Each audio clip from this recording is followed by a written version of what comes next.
It looks like you're ready to dive into this IPO market. Definitely. In India next week, 11 companies are going public. It's going to be a busy week. Get ready, for a wild ride. I'm exciting. You've got everything from familiar hypermarkets to some really interesting SME plays. The energy in the primary market is palpable right now. I bet. It's incredible to see the amount of capital these companies are looking to raise. It's a clear sign they're betting big on India's growth story. Makes sense. All right, let's break it down, starting with the main board IPOs. First up is Vishal Mega Mart. Familiar name. They're practically a household name at this point. Everybody knows Vishal Mega Mart. Their IPO opens on December 11th and closes on the 13th, listing on both the BST and NSE. The price band is 74 to 76 rupees per share with a lot size of 190 shares. They are aiming to raise 8,000 crore rupees. That's a lot. This is an offer for sale, meaning existing investors are cashing out, not the company itself. Right. It's not new shares being issued, just existing ones changing hands. The grey market premium is already 20 rupees,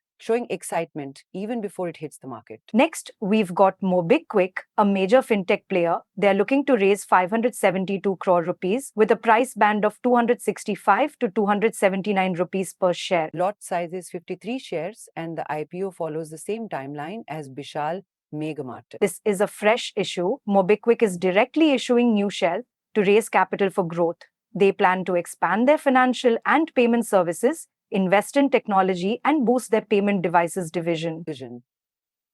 The grey market premium is higher, 120 rupees. Investors are optimistic about Mobikwik's future. Now let's talk about Sai Life Sciences, a global pharmaceutical player. Their IPO opens on the 11th and closes on the 13th. The price band is 522 to 549 rupees, with a life size of 27 shares. They aim to raise 3,042 rupees. This one's a mix of a fresh issue and an offer for sale. Sai Life Sciences is issuing 950 crore rupees worth of new shares, and existing shareholders are selling 2,092 rupees of their stake. The grey market premium here is 21 rupees, a smaller margin compared to Mobikwik. The pharmaceutical sector, while stable, doesn't have the same explosive growth potential as fintech. We also have Inventius, Knowledge Solutions, and International Gemological Institute opening next week, but the price bands haven't been announced yet. Inventige's Knowledge Solutions is entirely an offer for sale, while International Gemological Institute combines a fresh issue and an offer for sale. Both are worth keeping an eye on. Let's shift to the SME IPOs. These smaller companies represent unique ideas and entrepreneurial spirit.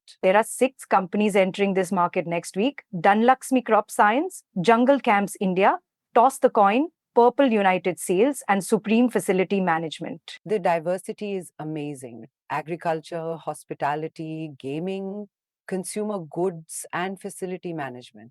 It reflects the vibrancy of India's entrepreneurial scene. Starting with Dhanlaxmi Crop Science, they are in the agricultural sector, which is always vital in a country like India. They manufacture and market agrochemicals. Investors should evaluate their product portfolio, distribution network, and ability to meet environmental regulations. Next is Jungle Camps India, offering eco-friendly jungle camps and wildlife lodges. So there are 3 distinct levels of care. They cater to the growing demand for sustainable and experiential travel. This aligns with current travel trends, but investors should consider their scalability and seasonality risks. Toss the Coin operates in the gaming and entertainment sector, focusing on online skill-based games. It's a rapidly growing market, especially among younger demographics. However, investors should assess their ability to attract users, comply with regulations, and stand out in a crowded market. Purple United Sales is in the distribution and marketing of consumer goods,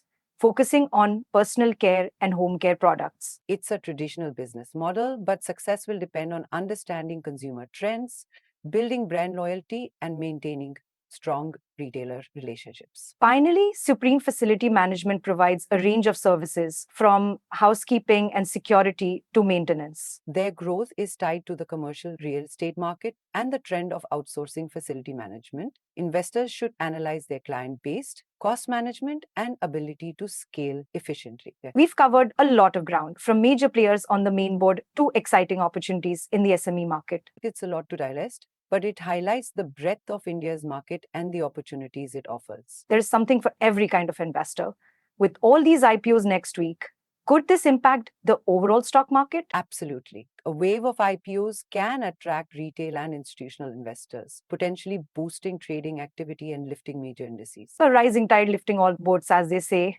But even with all this activity, there are no guarantees. None at all. The market depends on factors like global economic conditions, investor sentiment, and how these companies perform post listing. Speaking of performance, IPOs come with inherent risks. Due diligence is crucial. Exactly. It's not just about jumping on the bandwagon. It's about understanding the fundamentals and ensuring they align with your goals and, risk tolerance. We touched earlier on how these IPOs reflect broader trends, especially the role of technology. Technology is driving the Indian economy and shaping the IPO landscape.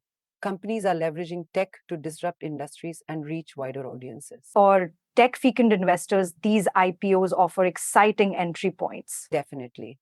But the tech world evolves rapidly. What's hot today might be outdated tomorrow, so staying informed is key. For our listeners absorbing all this information, what's the key takeaway? The Indian IPO market is vibrant and full of potential, but also complex and ever changing. Dive deep, do your research, and invest wisely. Fantastic advice. We hope this deep dive has been insightful and helpful. Knowledge is power, especially in investing. Happy investing, everyone.